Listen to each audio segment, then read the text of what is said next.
The coffee shop smelled of burnt espresso and desperation. My desperation. I wiped down the counter for the 5th time that hour, my fingers raw from the sanitizer. The clock on the wall ticked mercilessly. 10 more minutes until my 12-hour shift ended. 10 more minutes until I could rush home to Lily, my 3-year-old daughter, and relieve Mrs. Patel from babysitting duties. The door chimed, and a gust of autumn air swept in, carrying with it the scent of expensive cologne, sandalwood, and something darker, more primal. I didn't look up immediately. Late-night customers were usually drunk college students or insomniacs seeking caffeine. Neither tipped well. "We're closing in 10 minutes, I said, still focused on a stubborn coffee stain. Silence. Then, the soft rustle of what could only be an obscenely expensive suit. I raised my eyes and felt my heart stutter. He stood there, tall, imposing, unnervingly still. His charcoal suit fit him with precision that spoke of a tailor who charged more than my monthly rent. Dark hair, styled with careless perfection, framed features that belonged in a Renaissance painting, all sharp angles and shadows. But it was his eyes that froze me in place. Gray, like storm clouds gathering on the horizon. They assessed me with the detached interest of a collector, appraising a new acquisition. He wasn't alone. 2 men flanked him, one by the door, another scanning the nearly empty cafe. Bodyguards. I'd seen enough movies to recognize the bulges beneath their jackets. Coffee, black. His voice was quiet, yet it filled the space between us. It wasn't a request. My hands trembled as I reached for a cup. For here or to go? Here. He moved to the corner table, the one with the best view of both the entrance and the back exit. Of course he did. I brought his coffee, setting it down without meeting his gaze. $2.50. He didn't touch the money I'd placed on the table. Instead, he slid a $100 bill toward me. Keep it.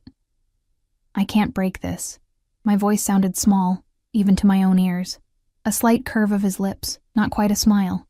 I didn't ask for change. I should have walked away then, should have taken the money and retreated behind my counter. Instead, I made the first of many mistakes. Why would you pay $100 for a $2 coffee? Those storm cloud eyes locked onto mine. Perhaps I'm paying for the company. The cafe closes in 5 minutes. Then we'd better make those 5 minutes count. He gestured to the chair across from him.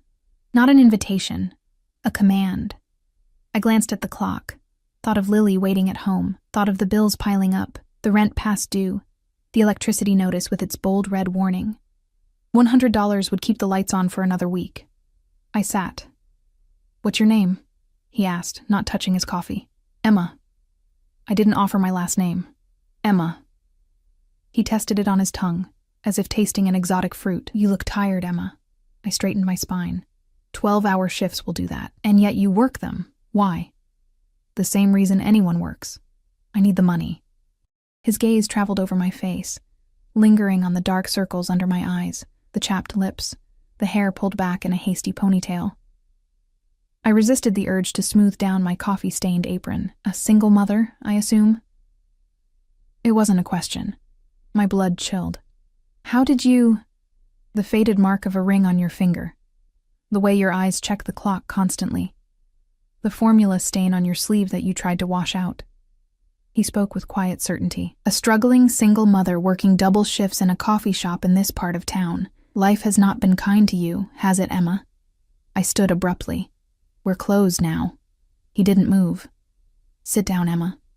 I need to get home to my daughter." "Ah, yes. Your daughter." He sipped his coffee, grimaced slightly, then set it aside. "How old is she?" I shouldn't have answered. 3. A difficult age. They need so much attention. He studied me. "Who watches her while you're here? That's none of your business." Fear prickled along my spine. Everything in this neighborhood is my business. He leaned forward, just slightly, but his presence seemed to grow, filling the small cafe. "Including you and your daughter." The bodyguard by the door shifted, reminding me that we weren't alone. The remaining customer, an old man with a newspaper, hurriedly left money on his table and scurried out. "I don't even know who you are," I whispered. "No, you don't." He reached into his jacket, I flinched and produced a business card. Simple, cream-colored, with only a name embossed in dark ink. Alexander Vega. I didn't take the card. The name meant nothing to me, but the way he offered it suggested it should. "You're new to this area," he stated. I nodded reluctantly. 6 months. "That explains it." He placed the card on the table between us. "Take it, you'll need it someday." "I won't." But even as I said it, my fingers itched to grab it, to understand why this man commanded such an atmosphere of danger and power. Alexander Vega's phone buzzed. He checked it, his expression darkening. "Walk me out, Emma." It wasn't a request. My legs moved before my brain could protest. Outside, the night air hit me like a slap. A sleek black car idled at the curb, its engine a low, predatory purr. One bodyguard opened the rear door while the other scanned the street. "One last question, Emma." Alexander turned to me, his face half illuminated by the streetlight. "The father of your child, where is he?" The question knocked the wind from me. "Gone." "Dead?" "Just gone." I wrapped my arms around myself. He left when I told him I was pregnant. Something flashed in those gray eyes, a storm breaking. "His name?" "Why do you care?" "His name, Emma." The softness in his voice made it more frightening, not less. "I need to go home." His hand caught my wrist, not painfully, but with unmistakable strength. "Tell me his name," said the Mafia boss. And in that moment, the title crystallized in my mind with absolute certainty. "David," I whispered, the name like ash in my mouth. "David Mercer." Alexander released my wrist, his expression unreadable. "Go home to your daughter, Emma." He slipped another $100 bill into my apron pocket. "Find better work. This place is beneath you." I backed away, confusion mingling with fear. "I don't understand." "You will." He entered the car, but before the door closed, added, "Lock your doors tonight, Emma." The black car glided away, leaving me trembling on the sidewalk, clutching his business card without remembering when I'd picked it up. I ran all the way home. Mrs. Patel was asleep on my couch when I burst through the door, my chest heaving. She startled awake, her lined face creasing with concern. "Emma, what's wrong? You look like you've seen a ghost." I forced a smile. "Just didn't want to be late. How was Lily?" "An angel, as always." She gathered her things. "She's been asleep since 8. I paid Mrs. Patel, wincing as I handed over the last of my cash. Tomorrow's problem. I had enough worries tonight. After she left, I triple-checked the locks, then went to Lily's room. My daughter slept peacefully in her second-hand crib, her dark curls splayed against the pillow. I touched her cheek, soft as flower petals. "I'll keep you safe," I whispered, though from what, or whom, I wasn't sure. Sleep evaded me. I sat by the window of our tiny apartment, staring at Alexander Vega's card in the glow of the streetlight. No phone number, no company name, just a name and a presence that had filled the cafe like smoke, and he knew David's name now. Why did that terrify me so much? Morning came with harsh light, and the realization that I was late for my second job at the diner. I scrambled to get Lily ready, cursing under my breath as I dialed Mrs. Patel. "I'm so sorry, but can you take her again today? The diner called me in early and—" "Of course, dear." Her kind voice soothed my frayed nerves. "Bring her over." I dressed Lily in her warmest clothes. Autumn was turning bitter early this year, and hurried down the 4 flights of stairs to Mrs. Patel's apartment. The street was unusually quiet. Neighbors who normally nodded in greeting kept their heads down, hurrying to their destinations. An oppressive silence hung in the air, as if the entire block was holding its breath. As I approached Mrs. Patel's door, an elderly man who lived next door caught my arm. "Be careful, miss," he muttered, eyes darting around. "Something happened last night." My heart stuttered. "What do you mean?" He leaned closer. "The Vega family. They came through here after midnight. Every business on Marshall Street got a visit." His voice dropped even lower. "They say David Mercer was found in the river this morning." The world tilted beneath my feet. I clutched Lily tighter. "Who's David Mercer?" I asked, my voice hollow. The old man shrugged. "Some small-time drug dealer, from what I hear. Owed money to the wrong people." He studied my face. "You okay, miss? You've gone white as a sheet." I nodded mechanically and knocked on Mrs. Patel's door. desperate to hand over Lily and process what I'd just heard. David was dead, found in the river hours after I'd given his name to Alexander Vega. "Tell me his name," the Mafia boss had said, and by dawn, the streets were silent with fear. But I'd known nothing about David's life after he left me. Nothing about drugs or debts or the Vega family. It was coincidence. It had to be. The diner was buzzing with whispered conversations when I arrived, 20 minutes late. My boss, a surly man named Frank, barely noticed, too engrossed in a hushed discussion with the cook. I tied on my apron with trembling hands, catching fragments of their conversation. Entire operation wiped out overnight. Vega doesn't mess around when it comes to something about a woman and a child. I dropped a stack of menus and they fell silent, turning to stare at me.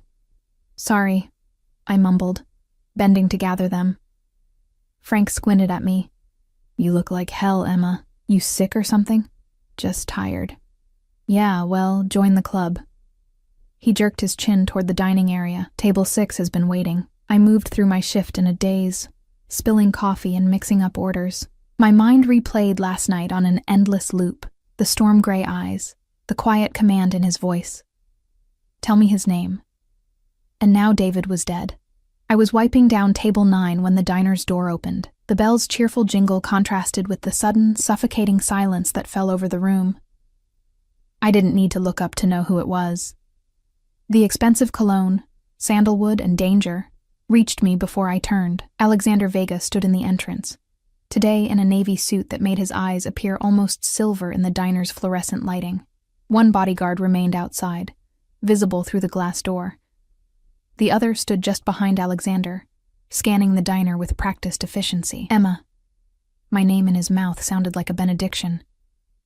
"You didn't take my advice about finding better work." Every eye in the place was on us. Frank had emerged from the kitchen, his usual bluster nowhere to be seen. He hovered by the counter, watching with naked apprehension. I gripped my rag tighter. "I need the money." Alexander smiled, a real one this time, revealing perfect teeth. It transformed his face from frightening to breathtaking, which was somehow worse. "That's why I'm here." He slid into the booth I'd just cleaned. "Join me." I looked at Frank, who nodded frantically. "Sit," his eyes telegraphed. "For God's sake, sit."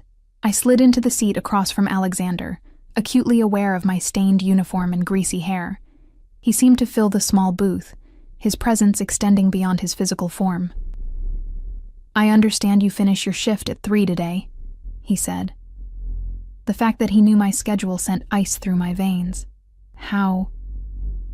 "I make it my business to know things, Emma." He placed his hands on the table, elegant, manicured, with a heavy gold signet ring on his right hand. No other jewelry. "I have a proposition for you. I'm not interested." His eyebrow arched. "You haven't heard it yet. I don't need to." I leaned forward, lowering my voice. "Did you kill David?" If the question surprised him, he didn't show it. Would it matter if I did? He was my daughter's father. A father abandons his child? A dangerous edge crept into his voice. A man who leaves a pregnant woman to fend for herself is not a father. He's a coward. I couldn't argue with that, but still. "You had no right." I had every right. His tone remained conversational, as if discussing the weather. "David Mercer stole from me, Emma. Not money, that I might have forgiven. He stole something far more precious."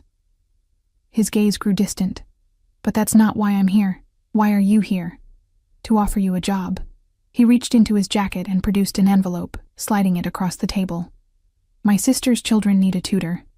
English, primarily, but also general studies. She tells me you have a teaching degree." My blood froze. "How do you know that?" "As I said, I make it my business to know things." He tapped the envelope. "The position pays $5,000 a month. You'll work Monday through Friday, 9 to 2. That leaves your afternoons free for your daughter." $5,000 a month. More than triple what I made between the cafe and the diner. Enough to move to a better apartment. Enough for Lily to have new clothes, better food, maybe even preschool next year. It was too good to be true. Which meant it wasn't true. "What's the catch?" Alexander's lips quirked. "Smart girl." The catch is loyalty, Emma. Once you're in my family's employ, you belong to us. Your problems become our problems. Your daughter becomes our responsibility. Lily is my responsibility, of course, but she could have more. Security. Opportunities. His voice softened. A future beyond this. He gestured at the dingy diner. My throat tightened. Every parent's weakness, the promise of a better life for their child. Why me? You don't even know me. Alexander leaned back, studying me with those unnerving eyes. Let's just say I believe in cosmic balance. You were wronged by someone under my protection. I'm making amends. David worked for you? His expression hardened. David betrayed me, and paid the price. He pushed the envelope closer. Don't make the same mistake. The threat hung in the air between us. I should have been terrified, and I was. But something else stirred beneath the fear. A reckless curiosity, a dangerous pull toward this man who could order a death as easily as ordering coffee. I need to think about it, I said finally. Of course. He stood, the movement fluid and graceful. You have until tomorrow morning. My driver will be outside your apartment at 8. He paused, then added, Bring Lily. My sister is eager to meet her. He left without waiting for my response, his bodyguard falling into step behind him. As the door closed, the diner erupted into whispers. Frank appeared at my side, his face ashen. What the hell was that about? I stared at the envelope, still unopened. I'm not sure. Do you know who that was? His voice cracked. That's Alexander Vega, the Alexander Vega. His family owns half the city. And the other half? I asked, already knowing the answer. They're too scared to admit they don't. I slipped the envelope into my pocket and returned to work, my mind reeling. By the time my shift ended, I'd made my decision. Not because I wanted to, but because I sensed I had no real choice. Alexander Vega had entered my life like a storm, and I was already caught in its vortex. As I walked to Mrs. Patel's to pick up Lily, I noticed how the streets remained unusually quiet. Shopkeepers watched from windows but didn't call out greetings. A police car rolled by slowly, the officer's eyes sliding over me with deliberate indifference. By dawn, the streets were silent with fear, and somehow, I was at the center of it all. I collected Lily from Mrs. Patel's apartment, forcing a smile as my daughter launched herself into my arms. Her small body felt warm against mine, her dark curls tickling my chin as she buried her face in my neck. "Mama missed you so much," I whispered, breathing in her baby shampoo scent. Mrs. Patel hovered nearby, her eyes troubled. "Emma, dear, is everything all right? There's been strange talk in the building today." I shifted Lily to my hip. "What kind of talk?" She lowered her voice, though we were alone in her apartment. "Men asking questions about you and Lily." She wrung her hands. I said nothing, of course, but people are frightened. My stomach clenched. Did these men say who they were? They didn't have to. She glanced nervously at her door. "The Vega name carries weight in this neighborhood. Always has." Her eyes searched mine. "What have you gotten yourself into, child?"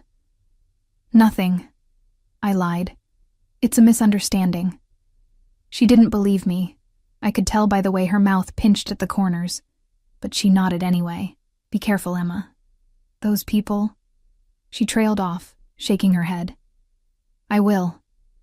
I hitched Lily higher on my hip. "Thank you for watching her." Outside, the autumn afternoon had turned bitter, wind whipping between the buildings. I hurried home, hyper-aware of eyes following our progress from behind curtains and blinds. Lily chatted happily, oblivious to the tension crackling in the air around us. "Park tomorrow, Mama?" she asked, as we climbed the stairs to our apartment. I swallowed hard. "Maybe, baby. We'll see." Inside our apartment, I locked the door and slid the chain into place, though I knew now how meaningless such barriers were against someone like Alexander Vega. If he wanted in, a flimsy chain wouldn't stop him. While Lily played with her few toys on the living room floor, I finally opened the envelope.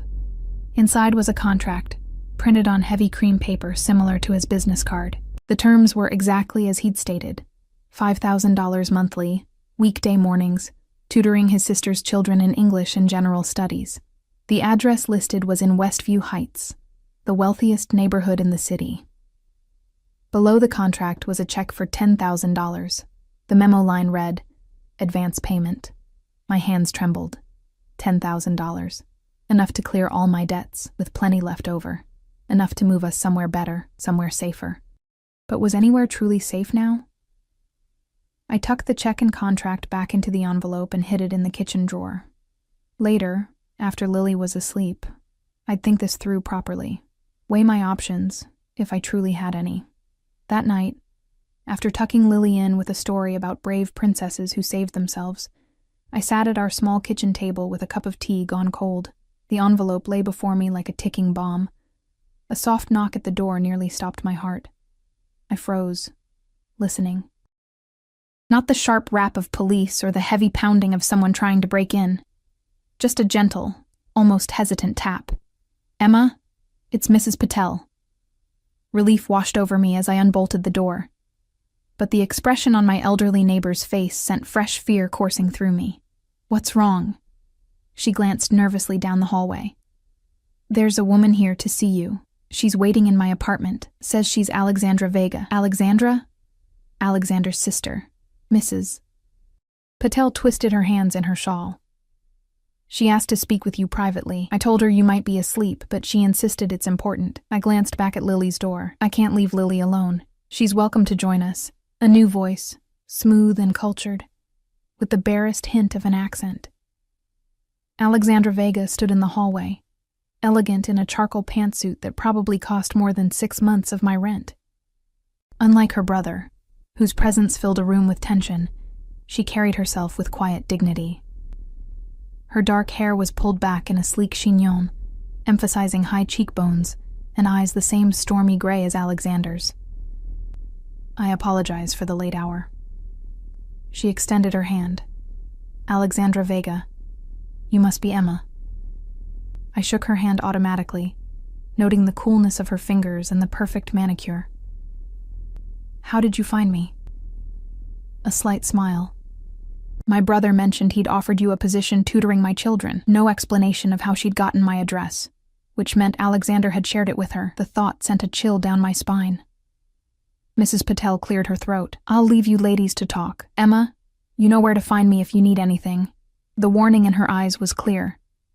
After she retreated to her apartment, Alexandra turned to me expectantly. "May I come in?" Every instinct screamed no, but I stepped aside. She entered my apartment, her gaze taking in the second-hand furniture, the water stains on the ceiling, the patched curtains. I felt heat rise to my cheeks. "Would you like some tea?" I offered, desperate to break the silence. "No, thank you."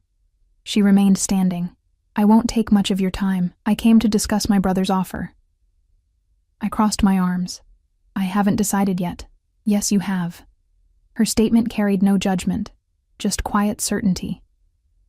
"You need the money, and my brother rarely takes no for an answer. The question isn't whether you'll accept, but what accepting means for you and your daughter." Something in her tone made me look closer. Beneath her composed exterior, I detected a flicker of... what? Concern. Warning. "Why are you here, Ms. Vega?" "Alexandra, please." She moved to the window, peering through a gap in the curtains at the street below. "My brother has taken a particular interest in you, Emma. That's... unusual." "Because of David?" She turned, her expression carefully neutral. "Is that what Alex told you? That this is about David Mercer?" I nodded slowly. "And you believed him?" It wasn't a question. "Should I not have?" Alexandra sighed, the sound barely audible. "My brother rarely explains his true motivations, even to me. But I know him better than anyone." She stepped closer. "Did he tell you about Sophia?" The name meant nothing to me. "No." "I thought not." She glanced at Lily's bedroom door. "She has dark hair like yours?" A chill ran through me. "Yes." "And brown eyes? About 3 years old? How do you know that?" My voice sharpened with maternal protectiveness. Alexandra's perfect composure slipped just for a moment. "Because you're not the first, Emma. There was another young mother, dark hair, brown eyes, A little girl named Sophia, who would have been 3 this year. Would have been? Pain flickered across her face. There was an accident, a year ago. Sophia and her mother were killed when their car went off a bridge. She held my gaze steadily. It destroyed my brother. Understanding bloomed, cold and terrible. He thinks... What? That Lily and I are some kind of replacement? Alex doesn't think in such simple terms. Alexandra moved to the couch and finally sat, smoothing her pants with an automatic gesture. My brother lost someone he loved deeply. Now he's found someone who reminds him of her. In his mind, it's fate. A second chance. That's insane, I whispered. My brother is many things. Ruthless, brilliant, powerful. Her voice softened. But since losing Sophia, there's been an instability to him, a desperation. And David? Where does he fit into this? Her eyes hardened. David Mercer worked for our family for years. He was there the night of the accident. He was supposed to be driving them home. The pieces clicked together, forming a picture too terrible to contemplate. David was responsible for their deaths? That's what Alex believes. She straightened her already perfect posture. Whether it's true or not is irrelevant now. Because David is dead. The words tasted like ash. Yes. No pretense of innocence or denial. And now, my brother has found you. A single mother abandoned by David Mercer, with a dark-haired daughter the same age Sophia would have been. She leaned forward. Do you understand what I'm telling you, Emma? I did. And the knowledge made me sick with fear. This wasn't about a tutoring job. This wasn't even about revenge against David. This was about obsession, replacement. A man so powerful he could reshape reality to heal his broken heart. What should I do? My voice was barely audible. Alexandra stood. Accept the position. Come to my house tomorrow. Meet my children. She reached into her purse and extracted a business card similar to her brother's, but with a phone number. If you ever feel unsafe, if Alex ever becomes too much, call me, directly, no matter the hour. She moved toward the door, then paused. One more thing, Emma. My brother can be dangerous, yes, but he can also be kind, generous, fiercely protective of those he considers his. She held my gaze. The question you need to ask yourself is whether you want to become one of those people. After she left, I sank onto the couch, my mind spinning. I hadn't asked the most important question. Was I in any position to refuse? At precisely 8 the next morning, a black car idled outside our apartment building, the same car that had taken Alexander away from the cafe 2 nights ago. The night David died, Lily squirmed in my arms, excited by the prospect of a car ride. I'd dressed her in her best clothes, a blue dress with only one small mend at the hem, white tights still relatively clean, the little boots we'd found at a thrift store last month. I wore my only decent outfit, black pants, a cream blouse that had once belonged to my mother, and a cardigan that had seen better days. My hair was pulled back in a neat ponytail, and I'd even applied a touch of mascara and lip gloss. Armor, however flimsy. The driver emerged as we approached. One of the bodyguards from the cafe. He nodded respectfully. Ms. Banks. Miss Lily. He opened the rear door. Mr. Vega sends his apologies. He's been delayed at a meeting but will join you at the residence later. Relief washed over me. A small reprieve. The car's interior smelled of leather and the now familiar sandalwood cologne. Lily bounced on the seat, delighted by the luxury surrounding her. Is this a princess car, Mama? She whispered loudly. The driver's eyes met mine in the rearview mirror, a flicker of amusement crossing his stoic features.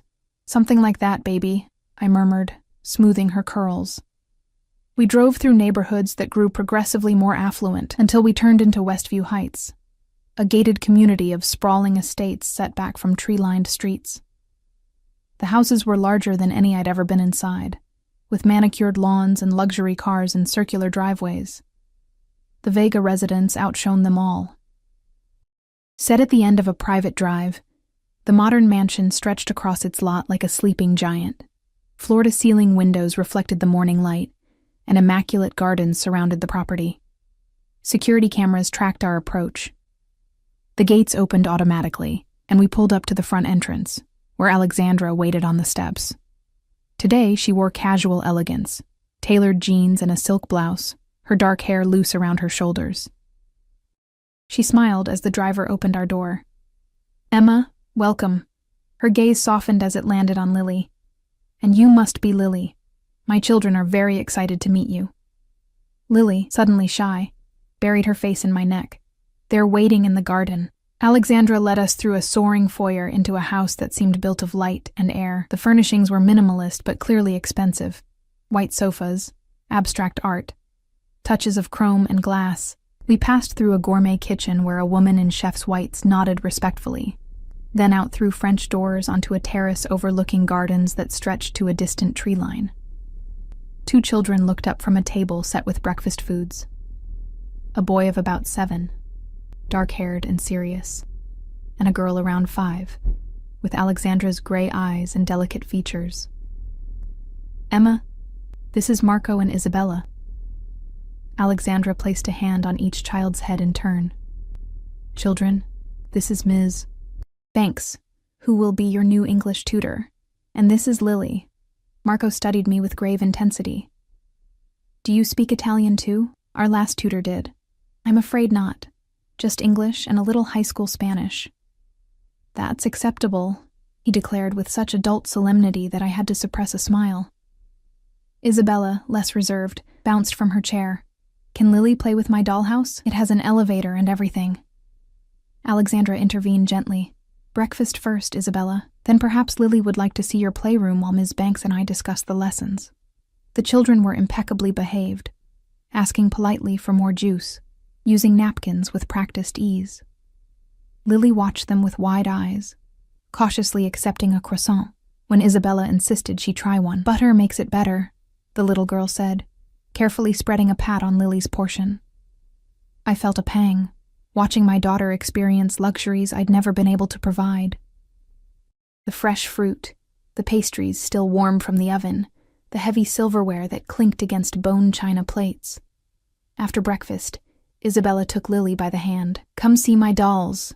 Alexandra nodded permission, and the girls disappeared into the house, followed discreetly by a woman I hadn't noticed before. A nanny or security, I wasn't sure. "Marco, why don't you show Ms. Banks your science project?" Alexandra suggested. "I'll join you in a moment."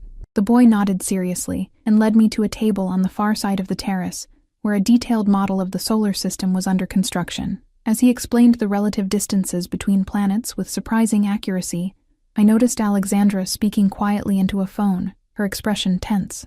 She caught my eye and quickly ended the call, joining us at the table. "Marco is quite the astronomer," she said, pride evident in her voice. "I'm impressed." I meant it.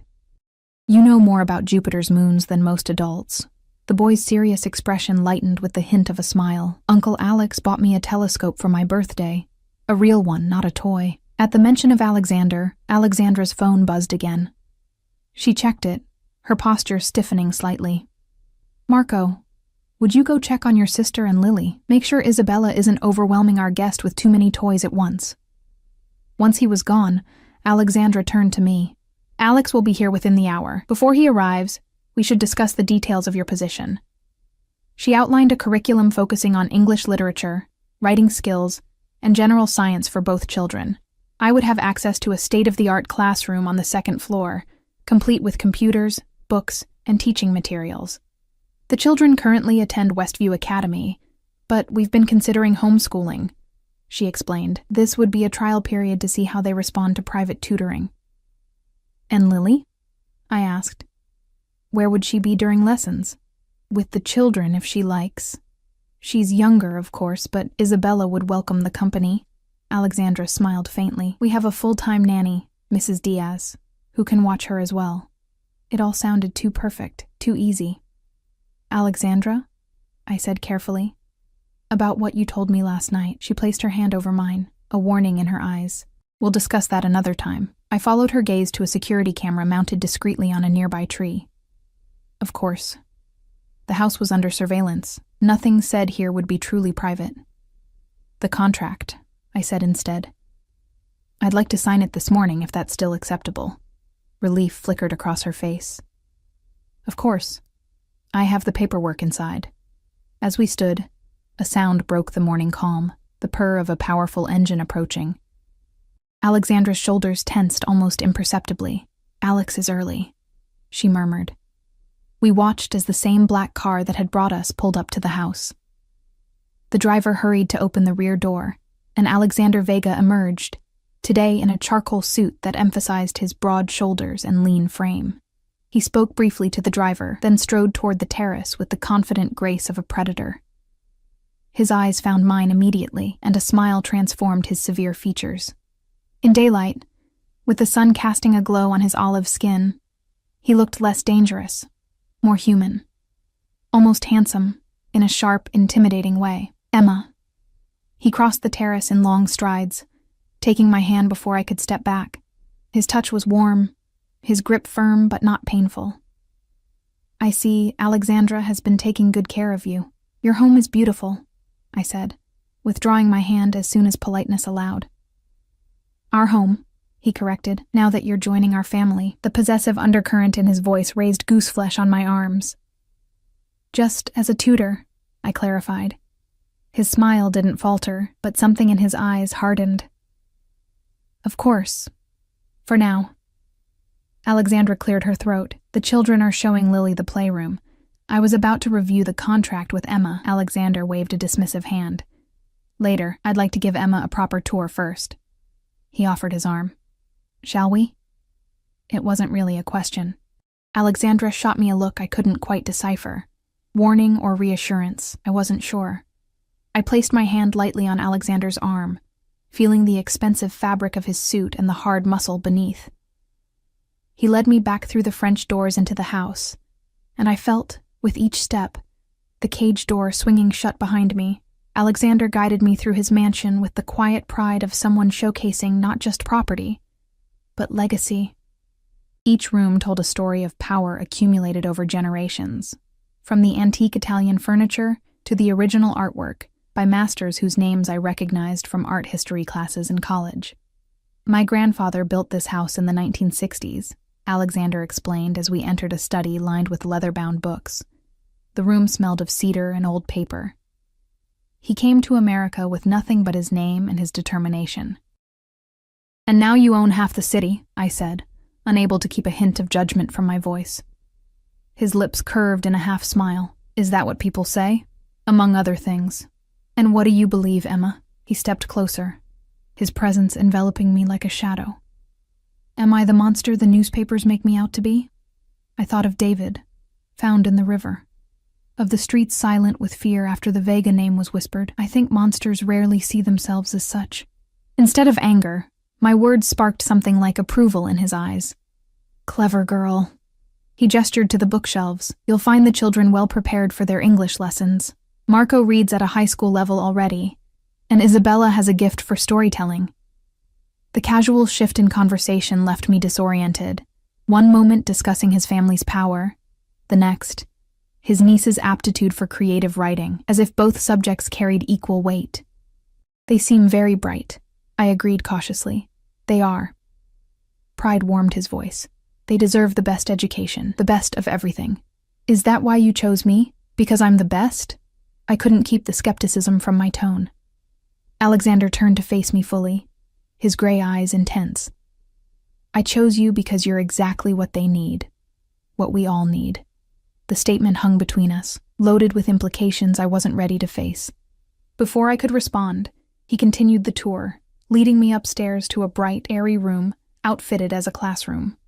Floor-to-ceiling windows overlooked the gardens, and bookshelves lined one wall. A large table occupied the center, with 4 chairs.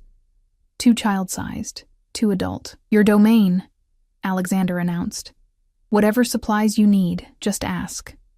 The classroom was a teacher's dream, the kind of space I'd imagined during long nights studying for my education degree, before life had taken unexpected turns, before David, before Lily, before my teaching career had ended before it began.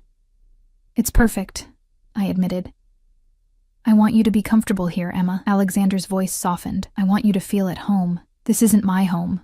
The words slipped out before I could stop them. His expression darkened momentarily, then cleared. Not yet, but it could be. A child's laughter, Lily's laughter, echoed from down the hallway, breaking the tension. Alexander's face transformed at the sound, something raw and vulnerable flashing in his eyes before he masked it. "Shall we see what the children are up to?" he suggested, his tone deliberately light. "We found them in a playroom that could have been featured in a luxury magazine. Toys that would have cost me months of salary were arranged on shelves and in bins. A miniature kitchen, a train table, a dollhouse taller than Lily herself. In the center of it all, Isabella and Lily sat cross-legged on a plush carpet, sharing a picture book, while Marco constructed something complex with building blocks nearby. Lily looked up as we entered, her face brightening. "Mama, look at all the toys." My heart contracted painfully. Already she was enchanted by this world so far removed from our cramped apartment, with its second-hand furniture and carefully mended clothes. "I see, baby. Are you having fun with Isabella?" She nodded enthusiastically. "She's teaching me Italian," Isabella beamed. "She's very smart, Ms. Banks. She already knows gatto means cat, and cane means dog." Alexander watched this exchange with an expression I couldn't read. Something between satisfaction and longing. He knelt beside the girls, his imposing presence somehow softening as he reached their level. "Buongiorno, principes," he said gently. Isabella threw her arms around his neck. "Uncle Alex, will you stay for lunch today, please?" "Of course." He ruffled her hair affectionately, then turned to Lily, who regarded him with curious wariness. "And what about you, little one? Would you like me to stay for lunch?" Lily looked to me for guidance. I forced a smile. "Mr. Vega is being very kind to let us visit his beautiful house today." Alexander's jaw tightened, almost imperceptibly at my choice of words. "Actually," he said, standing, "I was hoping you and Lily might join us for dinner as well. There's someone I'd like you to meet." Before I could formulate a response, Alexandra appeared in the doorway. "There you are. Emma, if you have a moment, I'd like to finalize the paperwork before lunch." Alexander straightened, smoothing his suit jacket. "Of course. Business first." He smiled down at the children. "I'll see you all at lunch." As he passed me, he leaned close, his breath warm against my ear. "The sooner you sign, the sooner we can discuss your new living arrangements." I pulled back, startled. "My what?" But he was already walking away, leaving me to follow Alexandra to a small office adjacent to the playroom. She closed the door behind us, her expression tight. "You need to be careful around my brother, Emma." "So you've said." I sank into a chair across from her desk. What did he mean about living arrangements? Alexandra sighed, taking her own seat. "Alex believes your current apartment is unsuitable. He wants to relocate you and Lily to a property he owns near here." "That wasn't part of our agreement." "I know, and I've told him as much." She slid the contract across the desk. "This agreement is exactly what we discussed. Tutoring position, salary, hours. Nothing about housing or other entanglements." I scanned the document carefully. The terms were straightforward and generous, even more generous than Alexander had initially proposed. $6,000 a month, not $5,000. Health insurance for Lily and me, a transportation allowance, 4 weeks of paid vacation annually. It was more than fair. It was life-changing. And there was no mention of living arrangements or other expectations. "What happens if I refuse to move?" I asked, pen poised over the signature line. Alexandra's gray eyes, so like her brother's, met mine steadily. "I won't lie to you, Emma. My brother is used to getting what he wants. But he also values loyalty and intelligence. If you explain your reasons clearly and respectfully, he may listen. And if he doesn't?" She didn't answer immediately. "Sign the contract. Begin the tutoring. Get to know us, all of us, before you make any decisions about the rest." It seemed like reasonable advice. And practically speaking, I had few options. The check Alexander had given me remained in my kitchen drawer, untouched. But the reality of my financial situation hadn't changed. I needed this job. I signed the contract. Alexandra nodded, looking relieved. "Welcome to the family, Emma." The way she said it, not "welcome to the job" or "welcome to the staff," sent a chill through me. Family. with all its obligations and entanglements. "One more thing," she said, lowering her voice although we were alone. "The dinner guest tonight, it's our father, Vincenzo. He rarely leaves his estate these days, so his presence is significant." "Why does Alexander want me to meet him?" Alexandra's expression was carefully neutral. "My brother doesn't do anything without purpose, Emma. If he wants father to meet you, it's because he's planning something important." "Planning what?" She shook her head slightly. "I don't know. But whatever it is, be prepared. My father is old-fashioned, traditional." With that cryptic warning, she led me back to the playroom to collect the children for lunch. Lunch was served in a sunlit dining room overlooking the gardens. The children chatted happily, with Lily gradually overcoming her shyness to join the conversation. I watched her transform from my cautious little girl to an animated chatterbox, her eyes bright with excitement as she described her favorite stuffed animal to Isabella. Alexander sat at the head of the table, occasionally interjecting but mostly observing. His gaze lingered on Lily with an intensity that made my maternal instincts flare, yet there was nothing overtly threatening in his manner, just that strange, hungry attention, as if memorizing every detail of her. "Emma," he said during a lull in the children's conversation, "I've taken the liberty of arranging for your things to be packed and moved this afternoon." I set down my fork, appetite vanishing. "Excuse me?" "Your apartment." He waved a dismissive hand. "It's being cleared as we speak. I've acquired a suitable property for you and Lily just 5 minutes from here. 3 bedrooms, a garden for Lily to play in. You'll find it fully furnished." Alexandra shot her brother a warning look. "Alex, we discussed this. Emma hasn't agreed to—" "I've seen where they live, Alexandra." His voice hardened. "It's unacceptable." "That's not your decision to make," I said, keeping my voice level despite the anger bubbling inside me. "Those are our things, our home. A home with faulty wiring, poor security, and neighbors who deal drugs 2 doors down?" Alexander's expression was incredulous. "No, not anymore." "You had no right. I had every right." The quiet authority in his voice silenced the table. Even the children stopped eating, sensing the tension. "You signed a contract with my family this morning. Your welfare, and Lily's, is now my concern. The contract was for tutoring, not for you to control my life." His eyes darkened dangerously. "Is that what you think I'm doing? Controlling you? Isn't it?" For a long moment we stared at each other across the table. I refused to look away, though every instinct screamed at me to back down, to appease the predator watching me with such focused intensity. Finally, unexpectedly, he smiled. "You're not afraid of me." "I didn't say that. You didn't have to. It's written all over your face." He leaned forward. "You're angry? Yes, but not terrified. Do you know how rare that is, Emma? To find someone who sees what I am and still meets my eyes?" I glanced at the children, all 3 watching this exchange with varying degrees of confusion and concern. "This isn't the time or place for this conversation." Alexander followed my gaze, seeming to remember our audience. He straightened, his expression softening. "Of course. Forgive me." He turned to the children with a smile that transformed his face. "Who wants gelato for dessert?" The sudden shift in his demeanor was jarring, but the children responded with enthusiasm, the tense moment forgotten. As a maid served dishes of Italian ice cream, Alexander caught my eye again.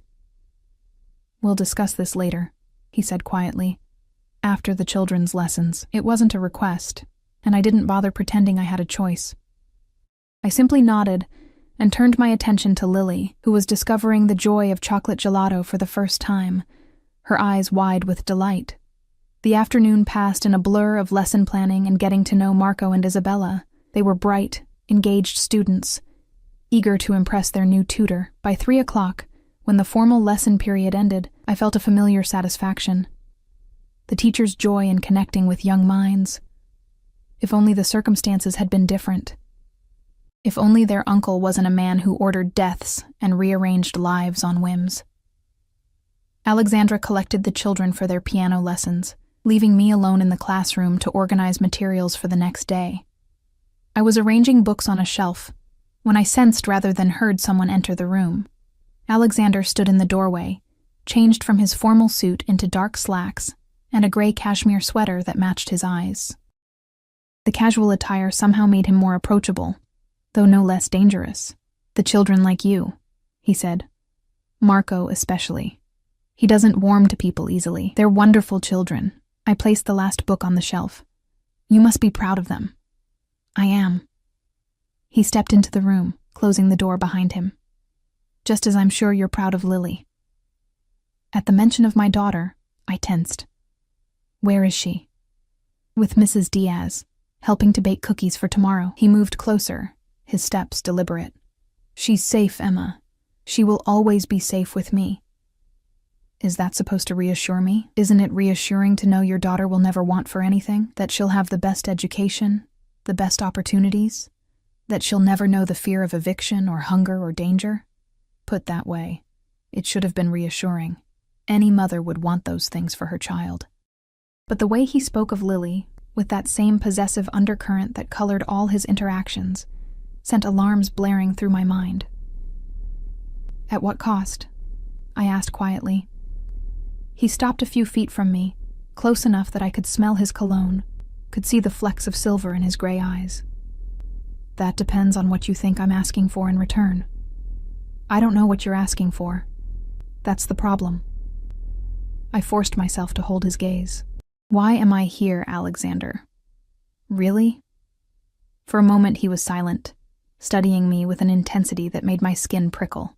Then he said, "Do you believe in fate, Emma?" The question caught me off guard. "No. I didn't either. Until a year ago." He turned toward the window, gazing out at the garden where shadows were beginning to lengthen with the afternoon sun. "I lost someone precious to me, Sophia," I said softly. He stiffened, then turned back to me, his expression suddenly guarded. "Alexandra told you. She thought I should know why you were so interested in Lily and me. And what exactly did my sister tell you?" I chose my words carefully, that you cared deeply for a woman and her daughter, that they died in an accident, that David was somehow involved. His jaw tightened at the mention of David. Involved? He was responsible. He was driving that night drunk, showing off a car that wasn't his.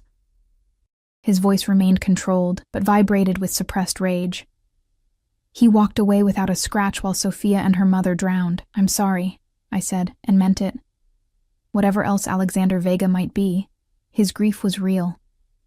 "Are you?" He stepped closer. "You loved him once, didn't you? The man who abandoned you when you needed him most." I thought I did. I wrapped my arms around myself. I was young and stupid. And now? Now I know better than to trust easily. A ghost of a smile touched his lips. "Yet here you are, in my home, accepting my offer. Because I need the money," I said bluntly. "Because I'll do whatever it takes to give Lily a better life. Whatever it takes." He raised an eyebrow. "Careful, Emma. Such declarations are dangerous around men like me. Why? What exactly do you want from us?" He reached out, his fingers brushing a strand of hair from my face. I forced myself not to flinch, not to show how his touch sent electricity arcing through me. Not entirely unpleasant, which terrified me more than the touch itself. "I want to keep you safe," he said softly. "Both of you." "Why us?" "Because I remind you of her? Because Lily reminds you of Sophia?" Something flashed in his eyes. Pain or anger, I couldn't tell. "Is that what Alexandra told you? That you're just a replacement?" "Aren't we?" His hand dropped to his side. "No. You're not a replacement, Emma. You're a second chance." "A second chance at what?" Before he could answer, a knock at the door interrupted us. A man in a dark suit, another bodyguard, entered after Alexander's curt, "Come in." "Sir, Mr. Vega has arrived." Alexander's demeanor shifted instantly, the vulnerability vanishing behind a mask of controlled authority. "Tell him I'll be down shortly." To me, he added, "We need to finish this conversation, but it will have to wait." My father doesn't like to be kept waiting. As we left the classroom, he placed his hand at the small of my back, a proprietary gesture that sent both warning and heat through my body. I stepped slightly away, and he let his hand fall, but the small smile playing at his lips told me he'd noted my reaction. We descended the sweeping staircase to the foyer, where a man in his 70s waited, leaning on an ornate cane. Vincenzo Vega had the weathered dignity of an old lion, silver hair swept back from a face lined with age, but still handsome, with the same sharp features as his son. His suit was impeccably tailored, and a heavy gold ring gleamed on his right hand, a match to Alexander's. Alexandra stood beside him, her posture perfect, but tension visible in the set of her shoulders. The children were nowhere in sight, sent away for this meeting, I realized. And Lily was still with Mrs. Diaz, separated from me as I faced the patriarch of the Vega family. "Father," Alexander greeted him with obvious respect. "May I present Emma Banks, the children's new tutor?" Vincenzo's dark eyes, sharper than his age would suggest, assessed me with calculating precision. "So this is the young woman you've been telling me about." I extended my hand, summoning the poise I'd learned in my teaching program. "It's a pleasure to meet you, Mr. Vega." He took my hand in his weathered one, his grip surprisingly strong. "Italian blood?" he asked, still studying my features. "On my grandmother's side," I answered, startled by the question. He nodded, apparently satisfied. "Good stock." "And the child?" A chill ran through me at the clinical way he referred to Lily. "My daughter is 3. Bring her," he commanded, releasing my hand and turning to his son. "I want to see her." Alexander nodded to the bodyguard, who immediately left to fetch Lily. The silent efficiency with which his order was carried out spoke volumes about the power dynamics in this house. "Father, Emma has just signed the tutoring contract this morning," Alexandra interjected smoothly. "Perhaps we should give her time to settle into her role before—" "Basta," Vincenzo cut her off with a sharp gesture. "Your brother has made his intentions clear. I want to see what all the fuss is about." "Intentions?" I glanced at Alexander, who remained impassive, revealing nothing. A moment later, Lily appeared, led by Mrs. Diaz. My daughter's face lit up when she saw me, and she broke free to run to my side. I lifted her into my arms, holding her tight against me. Vincenzo approached us slowly, his cane tapping against the marble floor. He stopped directly in front of us, his gaze now fixed on Lily. "What is your name, Piccola?" he asked, his voice gentler than before. Lily, never shy for long, answered clearly. "Lily Banks. I'm 3.5. A smile creased the old man's face. 3.5 is a very important age. He reached into his pocket and produced a small gold bracelet. "In my family, we give gifts to important people when we meet them for the first time." I tensed as he held out the bracelet to Lily. "That's very kind, but let her have it, Emma," Alexander said quietly. The command in his tone was unmistakable. Vincenzo fastened the delicate chain around Lily's small wrist. It was beautiful, and undoubtedly worth more than everything I owned combined. "Thank you," Lily said, admiring the way the gold caught the light. Vincenzo nodded, satisfied, then turned to his son. "Your office, Alessandro, now." To me, he added, "You will join us for dinner, Miss Banks? 7 o'clock, formal attire." With that, he turned and walked toward the back of the house, his cane striking a rhythm against the floor. Alexander squeezed my shoulder briefly.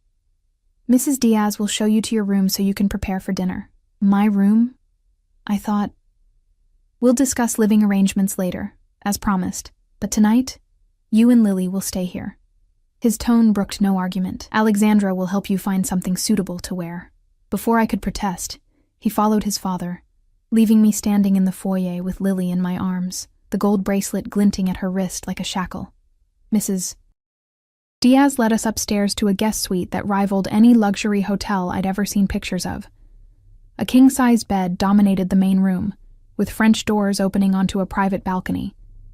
The adjoining bathroom featured a marble shower and a soaking tub large enough to swim in. Connected to the main bedroom was a smaller room with a child's bed, already made up with princess-themed bedding. "They were expecting us to stay," I murmured, taking in the details. Children's books on a shelf, a stuffed bear propped against the pillows, even a small robe hanging in the bathroom emblazoned with a cursive L. "Mr. Vega had the room prepared this morning," Mrs. Diaz confirmed, her tone respectful but warm. "Is there anything you need, Ms. Banks?" I glanced at Lily, who was already exploring the child's room with wide-eyed wonder. "I don't even have a toothbrush. All our things are in the closet, Ms. Banks." She opened a door to reveal a walk-in closet filled with clothing. Women's on one side, children's on the other. Mr. Vega took the liberty of having some essentials brought in. "I believe you'll find everything you need." I stepped into the closet, stunned. Dresses, blouses, slacks, all in my size, many with designer labels still attached. On Lily's side, an array of children's clothing in her exact size, from play clothes to frilly dresses. "This is—" I trailed off, unable to find words. "Mr. Vega is very thorough," Mrs. Diaz said diplomatically. "For tonight's dinner, he suggested the blue dress." She indicated a midnight blue cocktail dress hanging separately. "Ms. Alexandra will be up shortly to help with accessories." After she left, I sank onto the edge of the bed, my mind reeling. The speed with which Alexander had insinuated himself into our lives was terrifying. In just 3 days, he'd investigated my background, offered me a job, had my apartment packed up, and installed us in his family home, complete with a wardrobe neither Lily nor I could have afforded in a lifetime. And somewhere in this opulent prison, Alexander and his father were discussing their intentions regarding us. Lily appeared in the doorway of her room, hugging the teddy bear to her chest. "Mama, can I keep him? His name is Bruno." I forced a smile. "Of course, baby." I patted the bed beside me. "Come sit with Mama for a minute. We need to talk." She climbed up, still clutching the bear. I gently took her small hand, examining the gold bracelet that now circled her wrist. It was beautiful craftsmanship, tiny links of intricate knotwork forming a delicate chain. "Lily, what do you think of this place? Of Mr. Vega's house?" Her face brightened. "It's like a castle. Isabella says we can have a sleepover tonight. Would you like that? To stay here?" She nodded enthusiastically. "Can we, Mama? Please?" I stroked her curls, my heart aching. Already she was enchanted by this world of luxury and privilege, a world that came with invisible strings attached. "For tonight," I said carefully. "But remember, wherever we go, whatever happens, you and I are a team, right?" "Right." She grinned, revealing the gap where she'd lost a baby tooth last month. "You and me against the bad guys." I pulled her close, breathing in her sweet scent. "That's right, baby. Always." A soft knock at the door announced Alexandra's arrival. She entered carrying a velvet jewelry case, her own outfit already changed to an elegant black dress. "I thought you might need these," she said, opening the case to reveal a sapphire pendant and matching earrings. "They'll complement the blue dress." "I can't accept—" "Yes, you can." She cut me off gently but firmly. "Tonight isn't just dinner, Emma. It's an introduction to my father's world. Appearances matter." "What exactly am I being introduced as?" I asked, keeping my voice low so Lily wouldn't hear. "The tutor or something else?" Alexandra's expression revealed nothing. "That depends partly on you." She sat beside me, speaking softly. "My father is traditional, as I said. Family means everything to him. He wants to see our family grow, strengthen. And I fit into this how?" She hesitated. "Alex hasn't been himself since the accident. He's been lost until he found you. Because I look like her? Because Lily reminds him of Sophia?" At first, perhaps. Alexandra's gray eyes, so like her brother's, held mine steadily. "But it's more than that now. He sees something in you, Emma, something that's been missing from our family for a long time." "What?" "Courage." She smiled faintly. "You stand up to him. Few people do." I thought of our confrontation at lunch, how Alexander had seemed almost pleased by my defiance. "That's not courage. It's desperation.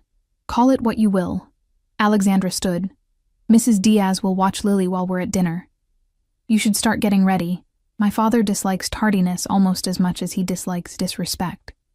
After she left, I showered in the luxurious bathroom, trying to gather my thoughts under the cascade of hot water. My situation felt increasingly surreal, trapped in a gilded cage by a man whose intentions remained opaque. Was this about replacing his lost love? Creating a ready-made family, or something darker, more possessive? And what would happen if I refused to play along? As I slipped into the blue dress, which fit as if it had been tailored specifically for me, I caught my reflection in the full-length mirror. The woman staring back seemed like a stranger, elegantly dressed, sapphires at her throat and ears, hair arranged in soft waves instead of my usual practical ponytail. I looked like I belonged in this world. The thought terrified me. Mrs. Diaz arrived to stay with Lily, who was already engrossed in a new picture book, and barely noticed my departure. I followed Alexandra down the grand staircase to a formal dining room I hadn't seen before. The space was impressive. A long table that could seat 20. Crystal chandeliers casting warm light over polished wood and fine china. But only 4 places were set. At one end of the table where Vincenzo and Alexander already waited. Both men stood as we entered. Alexander's gaze swept over me, lingering with unmistakable appreciation. He wore a tailored black suit that emphasized his broad shoulders and lean strength. For a moment, I allowed myself to acknowledge what I'd been denying. He was dangerously attractive, and some treacherous part of me responded to that danger. "You look beautiful," he said quietly, as he held my chair. I didn't respond, but felt heat rise to my cheeks as I took my seat across from Alexandra, with Alexander to my right and Vincenzo at the head of the table. Dinner was served by silent, efficient staff, course after course of Italian cuisine more exquisite than anything I'd ever tasted. Wine flowed freely, though I barely touched mine, wanting to keep my wits sharp. The conversation remained surprisingly normal at first. The children's education, current events, Alexandra's charity work. Vincenzo asked pointed questions about my background, my education, my family. I answered honestly, but carefully, acutely aware of the undercurrents flowing beneath this seemingly civilized dinner. It wasn't until dessert was served, a delicate tiramisu, that Vincenzo finally addressed the elephant in the room. "So, Ms. Banks," he said, his accent more pronounced after several glasses of wine, "my son tells me you've accepted the position of tutor to Alexandra's children." "Yes, sir." "And you understand what that means? To be employed by our family?" I set down my fork. "I understand that it's a teaching position with generous compensation." Vincenzo's lips twitched, almost amused. "Is that all you think it is?" I glanced at Alexander, whose expression remained carefully neutral. "What else should it be?" The old man leaned forward, his dark eyes sharp. "Our family does not hire employees, Ms. Banks. We adopt them. When you work for the Vegas, you become one of us, protected, valued." His gaze hardened. "And bound by certain obligations." "What kind of obligations?" "Loyalty," Alexander interjected smoothly. "Discretion." "And obedience," Vincenzo added, with a pointed look at his son. Something Alessandro would do well to remember. Tension crackled between father and son, some unspoken disagreement hovering just below the surface. "I agreed to teach the children," I said carefully. "I didn't agree to anything else." Vincenzo's weathered hand closed around his wineglass. "Yet here you sit, wearing jewelry worth more than you'd earn in a year. Your daughter upstairs wearing a gold bracelet that has been in our family for generations." His tone remained pleasant, but steel underlay the words. "Actions speak louder than contracts, Ms. Banks." My throat tightened. The bracelet was a gift. I didn't realize. "In our tradition," Vincenzo continued as if I hadn't spoken, "such gifts are not given lightly. They signify intention, commitment." "Father," Alexander's voice carried a warning, "we agreed to take this slowly. At my age, slowly is a luxury I cannot afford." Vincenzo turned his penetrating gaze back to me.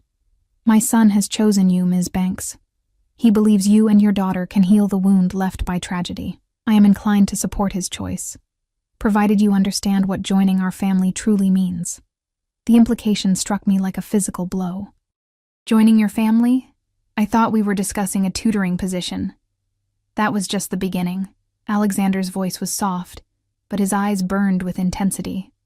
"You know that, Emma. You've known since the moment we met."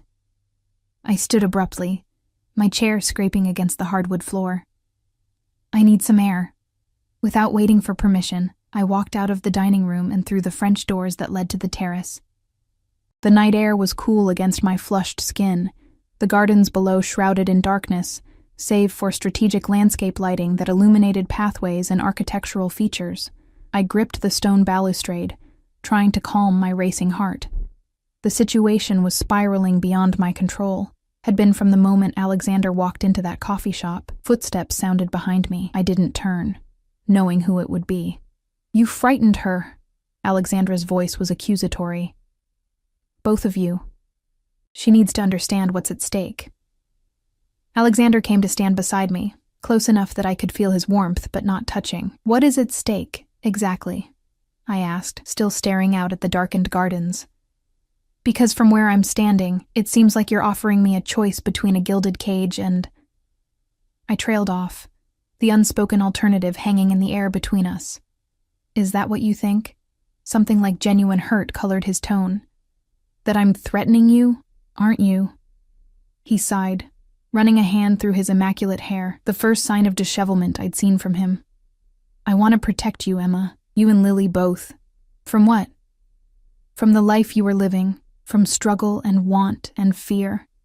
He turned to face me, his expression earnest in a way I hadn't seen before. "I can give you everything you've ever wanted for yourself, for your daughter." "At what price?" His gaze was steady. "Be mine."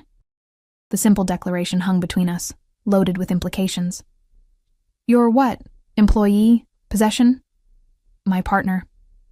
He hesitated, then finished softly. "My wife." I stared at him, speechless. We'd known each other for 3 days. 3 days of manipulation, coercion, and thinly veiled threats. "This is insane," I whispered. "You don't even know me." "I know enough." He stepped closer, and this time I had nowhere to retreat. "I know you're brave and intelligent. I know you'd do anything for your daughter. I know you've been hurt, betrayed, but you haven't let it break you." His hand rose to cup my cheek, his touch unexpectedly gentle. "And I know that when I look at you, I see a future I thought was lost to me forever." Some treacherous part of me responded to the raw emotion in his voice, to the unmistakable sincerity in his eyes. But the rational part remembered David in the river, streets silent with fear, the calculated way he'd manipulated my life in just 3 short days. I stepped back, breaking contact. "I can't be what you want me to be. You already are." He lowered his hand. "You just don't know it yet." "Alexander." 3 months, he interrupted. "Give me 3 months. Stay here, teach the children. Let me show you what life with me could be." His expression grew intent.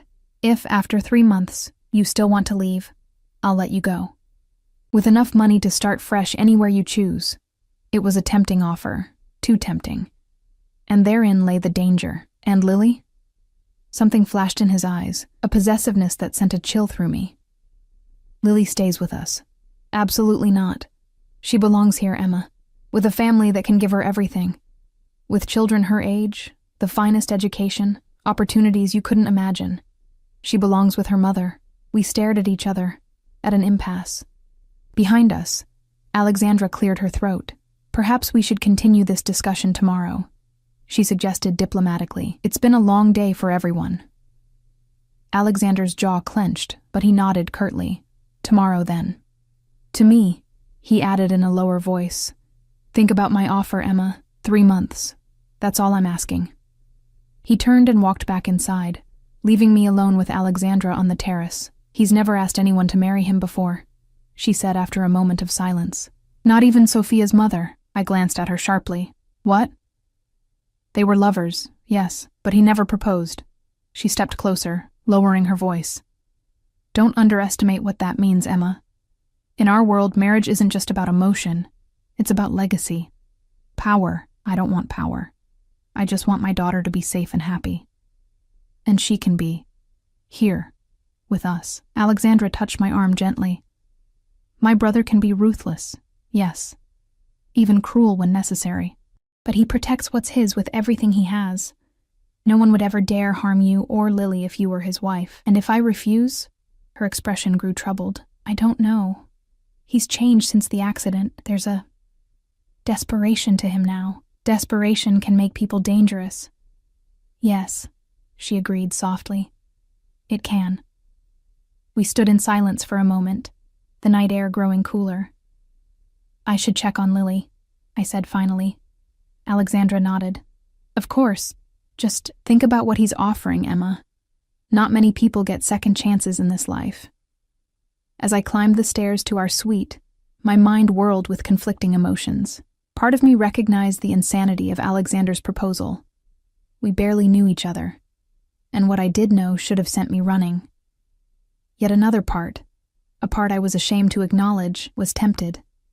Not just by the luxury and security, but by Alexander himself, his intensity, his focus, the way he looked at me as if I were the answer to a question he'd been asking his whole life.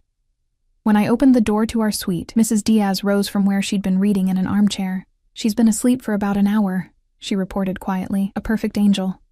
I thanked her and went to check on Lily. My daughter slept peacefully. Bruno the bear clutched to her chest, the gold bracelet still gleaming on her small wrist. In sleep, her resemblance to me was striking, the same dark curls, the same stubborn chin. I wondered if that resemblance had been what first caught Alexander's eye, if he'd seen in us echoes of what he'd lost. The thought should have repulsed me. Instead, it filled me with a complicated sadness. For Alexander, for the woman and child he'd lost, for the desperate measures grief had driven him to. But pity wouldn't protect Lily, and whatever Alexander's motives, his methods were those of a man accustomed to taking what he wanted, regardless of consent.